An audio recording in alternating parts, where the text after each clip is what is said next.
BJP ಈ ಬಾರಿ 400 ಪಾರ್ ಅನ್ನೋ ಘೋಷಣೆಯನ್ನ ಚುನಾವಣಾ ಪ್ರಚಾರದ ಭಾಷಣಗಳ ಉದ್ದಕ್ಕೂ ಕೂಡ ಬಿಜೆಪಿ ನಾಯಕರು ಬಳಸ್ತಾ ಇದ್ದಾರೆ. ಅದರಲ್ಲೂ ಎನ್ಡಿಎ ಮೈತ್ರಿಕೂಟ 400ರ ಗಡಿಯನ್ನ ದಾಟುತ್ತೆ ಅಂತ ಹೇಳಿ ಖುದ್ದು ನರೇಂದ್ರ ಮೋದಿ ಅವರೇನೆ ಅನೇಕ ಬಾರಿ ಪ್ರಸ್ತಾಪ ಮಾಡ್ತಾ ಬಂದಿದ್ದಾರೆ. ಪ್ರತಿಯೊಂದು ಸಮಾವೇಶದಲ್ಲೂ ಕೂಡ ಮೋದಿ ಇದನ್ನ ಪ್ರಸ್ತಾಪ ಮಾಡ್ತಿದ್ದಾರೆ. ಅದಕ್ಕೆ ತಕ್ಕಂತೆ ಇಸ್ ಬಾರ್ 400 ಪಾರ್ ಅಂತ ಬಿಜೆಪಿ ಘೋಷಣೆಯನ್ನ ಮಾಡ್ತಾ ಇದೆ. ಮೋದಿ ಅಂತೂ ಬಿಜೆಪಿ ಎಲ್ಲೆಲ್ಲಿ ದುರ್ಬಲವಾಗಿದೆಯೋ ಅಂಥ ರಾಜ್ಯಗಳಲ್ಲೇ ಭರ್ಜರಿ ರ್ಯಾಲಿಯನ್ನ ಮಾಡ್ತಾ ಆ ಕ್ಷೇತ್ರಗಳಲ್ಲೂ ಕೂಡ ಬಿಜೆಪಿಗೆ ಪ್ಲಸ್ ಆಗೋ ರೀತಿಯಲ್ಲಿ ತಮ್ಮ ಭಾಷಣದ ಮೂಲಕ ವೇದಿಕೆಯನ್ನ ಸೆಟ್ ಮಾಡಲಿಕ್ಕೆ ಪ್ರಯತ್ನವನ್ನ ಮಾಡ್ತಿದ್ದಾರೆ. ಅದರಲ್ಲೂ ವಿಶೇಷವಾಗಿ ದಕ್ಷಿಣದ ದಂಡಯಾತ್ರೆ ಮೋದಿ ಅವರು ನಡೆಸ್ತಾ ಇರೋದನ್ನ ಗಮನಿಸಿದ್ವಿ.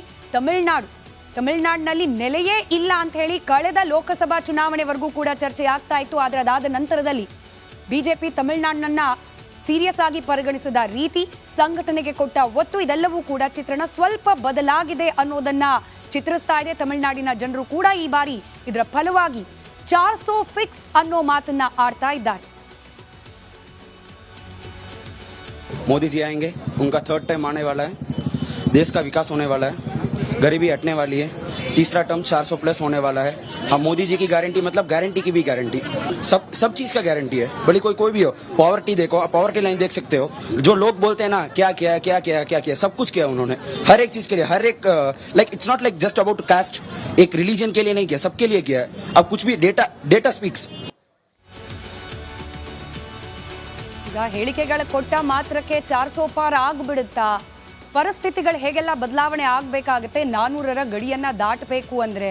ಇದಕ್ಕೆ ಒಂದಷ್ಟು ಅಂಕಿ ಅಂಶಗಳ ಸಮೇತ ಹಾಗೆ ಕೆಲವೊಂದು ಸಂದರ್ಭಗಳು ಹೀಗಾದ್ರೆ ಹೇಗೆ ಅಂತ ಹೇಳಿ ನಾವು ಮಾತನಾಡ್ತೀವಲ್ಲ, ಅಂಥ ಒಂದಷ್ಟು ಸಂದರ್ಭಗಳ ಸಹಿತ ನಿಮಗೆ ವಿವರಿಸ್ತಾ ಹೋಗ್ತೀವಿ. ಯಾವಾಗ 400ರ ಗಡಿಯನ್ನ ದಾಟುವ ಸಾಧ್ಯತೆಗಳಿರುತ್ತೆ ಅಂತ ಹೇಳಿ ಸ್ವಲ್ಪ ನಂಬರ್ಗಳ ವಿಚಾರ ಆಗಿರೋದ್ರಿಂದ ಸೂಕ್ಷ್ಮವಾಗಿ ಗಮನಿಸಿ. ಸ್ವಲ್ಪ ಕಾಂಪ್ಲಿಕೇಟೆಡ್ ಇದ್ರೂ ಕೂಡ ಬಹಳ ಮುಖ್ಯ ಅದನ್ನು ತಿಳ್ಕೊಳ್ಳಿಕ್ಕೆ. ಯಾಕಂತಂದ್ರೆ ಹೇಳಿಕೆಯಲ್ಲಿ ಬರ್ತಾ ಇರುವ 400 ಪಾರ್ ಆಗಬೇಕು ನಿಜಕ್ಕೂ ಫಲಿತಾಂಶದಲ್ಲಿ ಅಂತಂದ್ರೆ ಸಿಚುಯೇಷನ್ಗಳು ಯಾವ ರೀತಿ ಬದಲಾವಣೆ ಆಗಬೇಕು ಅನ್ನೋದನ್ನ ವಿವರಿಸುತ್ತೆ ಈ ಲೆಕ್ಕ. 2024ರಲ್ಲಿ ಬಿಜೆಪಿ ಅಬ್ಕಿ ಬಾರ್ 400 ಪಾರ್ ಅನ್ನೋ ಘೋಷಣೆಯೊಂದಿಗೆ ಚುನಾವಣೆಯನ್ನ ಎದುರಿಸಲಿಕ್ಕೆ ಮುಂದಾಗ್ತಾ ಇದೆ. ಅಂದ್ರೆ 2024ರಲ್ಲಿ ಕಾಂಗ್ರೆಸ್ ಎಷ್ಟು ಕ್ಷೇತ್ರವನ್ನ ಗೆಲ್ಲಬಹುದು ಅನ್ನೋದು ಕೂಡ ಬಹಳ ಮುಖ್ಯವಾಗುತ್ತೆ. ಕಾಂಗ್ರೆಸ್ ಎಷ್ಟು ಕಮ್ಮಿ ಕ್ಷೇತ್ರಗಳನ್ನ ಗೆಲ್ಲುತ್ತೆ ಅಷ್ಟು ಹೆಚ್ಚಿಗೆ ಬಿಜೆಪಿಗೆ ಲಾಭವಾಗುತ್ತೆ. 400 ಪಾರ್ನ ಗಡಿಯನ್ನ ತಲುಪಲಿಕ್ಕೆ, ಆ ಗುರಿಯನ್ನ ತಲುಪಲಿಕ್ಕೆ ಸುಲಭ ಆಗುತ್ತೆ. ಹಾಗಾದ್ರೆ ಕಾಂಗ್ರೆಸ್ನ ಲೆಕ್ಕಾಚಾರವನ್ನ ನಾವು ಗಮನಿಸೋಣ. ಆ ಮೂಲಕ ಬಿಜೆಪಿ ಗೇನ್ ಎಲ್ಲಿ ಹೇಗೆ ಆಗಬಹುದು ಅನ್ನೋದನ್ನ ತಿಳ್ಕೊಳ್ಳೋ ಪ್ರಯತ್ನ ಮಾಡ್ತಾ ಹೋಗೋಣ.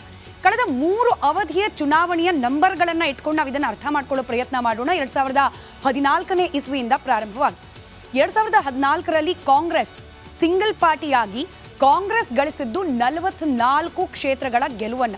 ಅದೇ 2019ರಲ್ಲಿ 52 ಕ್ಷೇತ್ರಗಳಲ್ಲಿ ಕಾಂಗ್ರೆಸ್ನ ಅಭ್ಯರ್ಥಿಗಳು ಗೆಲುವನ್ನ ಸಾಧಿಸಿದ್ರು. 2019ರಲ್ಲಿ ಕಾಂಗ್ರೆಸ್ ಪಡೆದಿದ್ದು 19% ಮತಗಳನ್ನ. ಇದು ಮೈತ್ರಿಕೂಟದ ಲೆಕ್ಕಾಚಾರವಲ್ಲ, ಗಮನಿಸಿ. ಕೇವಲ ಕಾಂಗ್ರೆಸ್ ಒಂದು ಪಕ್ಷವಾಗಿ ಗಳಿಸಿದ ಮತ ಹಾಗೆ ಶೇಕಡವಾರು ಮತದಾನದ ಪ್ರಮಾಣದ ಬಗ್ಗೆ ನಾವು ಅಂಕಿಅಂಶವನ್ನ ನೀಡ್ತಾ ಇರೋದು. 2019ರಲ್ಲಿ 19% ಮತಗಳೊಂದಿಗೆ 52 ಕ್ಷೇತ್ರಗಳಲ್ಲಿ ಕಾಂಗ್ರೆಸ್ನ ಅಭ್ಯರ್ಥಿಗಳು ಜಯವನ್ನ ಗಳಿಸಿದ್ರು. ಈ ಬಾರಿಯ ಲೆಕ್ಕಾಚಾರಕ್ಕೆ ಬರೋಣ. ಸಿಂಗಲ್ ಪಾರ್ಟಿಯಾಗಿ 100 ಕ್ಷೇತ್ರವನ್ನ ಗೆಲ್ಲಬೇಕು ಅಥವಾ ಗೆಲ್ಲುವ ಸಾಧ್ಯತೆ ಇದೆ ಕಾಂಗ್ರೆಸ್ಗೆ ಅನ್ನೋ ಲೆಕ್ಕಾಚಾರಗಳು ನಡೀತಾ ಇದೆ ರಾಜಕೀಯ ವಲಯದಲ್ಲಿ.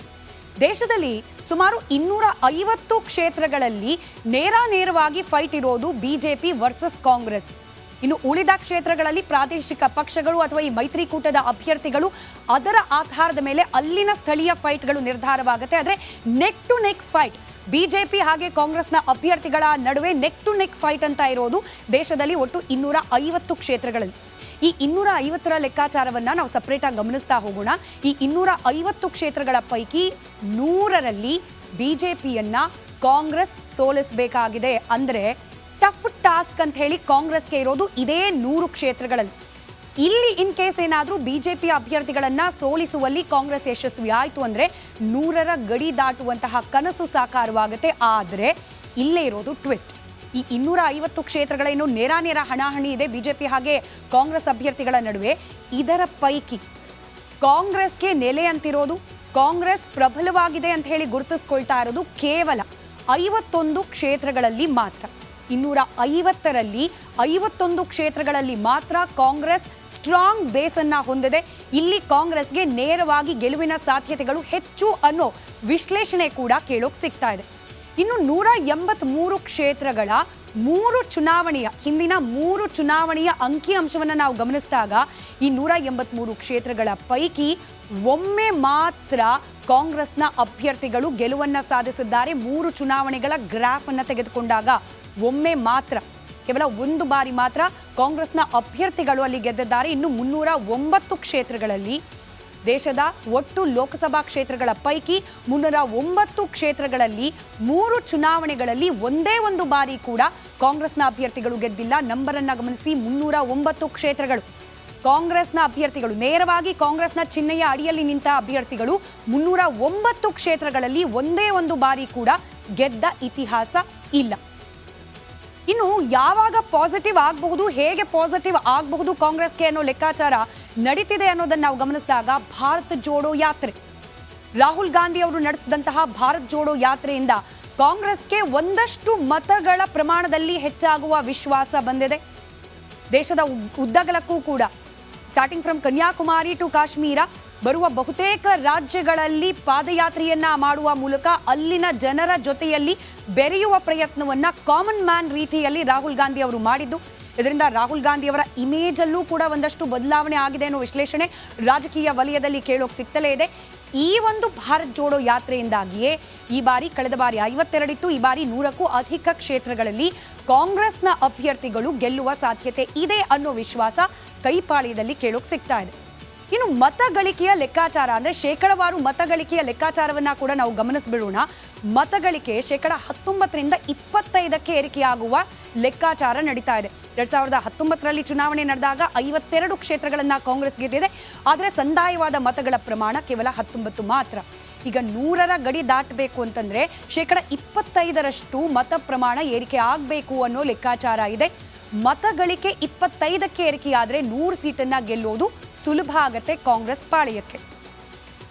ಸ್ವಲ್ಪ ಕಡಿಮೆ ಆದ್ರೆ, ಅಂದ್ರೆ 25% ಹೋಗ್ಲಿಲ್ಲ, 24% ಆಯ್ತು ಅಂತಂದ್ರೆ ಆ 100ರ ಗಡಿ ತಲುಪಲಿಕ್ಕಾಗಲ್ಲ. 97 ಸೀಟ್ಗಳಷ್ಟು ಗೆಲುವನ್ನ ಸಾಧಿಸಬಹುದು ಕಾಂಗ್ರೆಸ್ನ ಅಭ್ಯರ್ಥಿಗಳು. ಇನ್ ಕೇಸ್ ಮತ ಗಳಿಕೆಯ ಪ್ರಮಾಣ 5% ಕಡಿಮೆ ಆಗಿ ಹೋದ್ರೆ, ಅಂದ್ರೆ ಕಳೆದ ಬಾರಿ 19%, ಈ ಬಾರಿ ಅದಕ್ಕಿಂತ 5% ಕಮ್ಮಿ ಆಗಿ 14% ಓಟ್ ಕಾಂಗ್ರೆಸ್ಗೆ ಬಿದ್ದಿದ್ದೆ ಆದ್ರೆ 21 ಸ್ಥಾನಕ್ಕೆ ಕುಸಿದು ಬಿಡುತ್ತೆ ಕಾಂಗ್ರೆಸ್ ಪಕ್ಷ.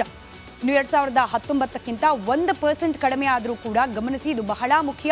19%ನಲ್ಲಿ 1% ಕಮ್ಮಿಯಾಗಿ 18% ಮತ ಈ ಬಾರಿ ಗಳಿಸಿದ್ರೂ ಕೂಡ 52 ಇದ್ದಿದ್ದು ಕೇವಲ ಒಂದೇ 1% ವೋಟಿಂಗ್ನ ವ್ಯತ್ಯಾಸದಿಂದಾಗಿ 47ಕ್ಕೆ ಕುಸಿಯತ್ತೆ ಕಾಂಗ್ರೆಸ್ ಜಯ ಗಳಿಸುವಂತಹ ಲೋಕಸಭಾ ಕ್ಷೇತ್ರಗಳ ಸಂಖ್ಯೆ. 3% ಕಡಿಮೆಯಾದರೆ ಮತ ಪ್ರಮಾಣದಲ್ಲಿ 33 ಸ್ಥಾನಕ್ಕೆ ಕುಸಿಯೋದು ಬಹುತೇಕ ಫಿಕ್ಸ್ ಆಗಿದೆ. ಹೀಗಾಗಿ ಕಾಂಗ್ರೆಸ್ನ ಈ 100ರ ಟಾರ್ಗೆಟ್ ಕೂಡ ಸುಲಭದಿಲ್ಲ. ಕಾಂಗ್ರೆಸ್ 100 ಕ್ಷೇತ್ರ ಗೆದ್ರೆ ಬಿಜೆಪಿ 250ರಿಂದ 300 ಸೀಟ್ಗಳಿಗೆ ಸೀಮಿತವಾಗುತ್ತೆ. ಆಗ ಈ 400 ಪಾರ್ನ ಕನಸೇನು ಎನ್ಡಿಎ ಪಾಳೆಯ ಕಾಣ್ತಾ ಇದೆ, ಅದಕ್ಕೆ ಒಂದು ಪ್ರಬಲವಾದ ಟಕ್ಕರನ್ನ ಕೊಡಬಹುದು. ಆದರೆ ಬಿಜೆಪಿ ಪಾಳೆಯದಲ್ಲಿ ನಡೀತಿರುವ ಅಂದಾಜೇನಂದ್ರೆ ಡೌನ್ ಸೌತ್, ಭಾರತದ ದಕ್ಷಿಣ ರಾಜ್ಯಗಳಲ್ಲಿ ಗಳಿಕೆ ಕಮ್ಮಿ ಅನ್ನೋ ಅಂದಾಜೇನಿದೆ. ಆದರೆ ಸಂಘಟನೆಯಿಂದಾಗಿ ಈ ಬಾರಿ ಕೇರಳ, ಕರ್ನಾಟಕ ಹಾಗೆ ತೆಲಂಗಾಣದಲ್ಲಿ ಕನಿಷ್ಠ ಅಂದ್ರೂ 10 ಕ್ಷೇತ್ರಗಳನ್ನ ಗೆಲ್ಲಬಹುದು ಅನ್ನೋ ವಿಶ್ವಾಸ ಬಿಜೆಪಿ ಪಾಳೆಯದಲ್ಲಿದೆ.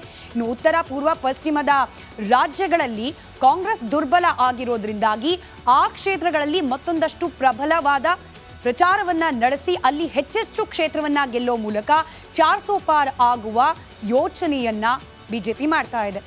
ಈ ಲೆಕ್ಕಾಚಾರಗಳು, ಮತಗಳಿಕೆ ಪ್ರಮಾಣ, ಮತ ಗಳಿಸಿದ ಕ್ಷೇತ್ರಗಳು ಇದೆಲ್ಲ ಕಾಂಪ್ಲಿಕೇಟೆಡ್ ಇದ್ರೂ ಕೂಡ ಅಭ್ಯರ್ಥಿಗಳ ಆಯ್ಕೆಯಲ್ಲೂ ಕೂಡ ಬಹಳ ಚಾಣಾಕ್ಷತನದ ನಿರ್ಧಾರವನ್ನ ಬಿಜೆಪಿ ಕೈಗೊಂಡಿದೆ. ಪ್ರಮುಖವಾಗಿ 3ರಿಂದ 4 ಕ್ಷೇತ್ರಗಳಲ್ಲಿ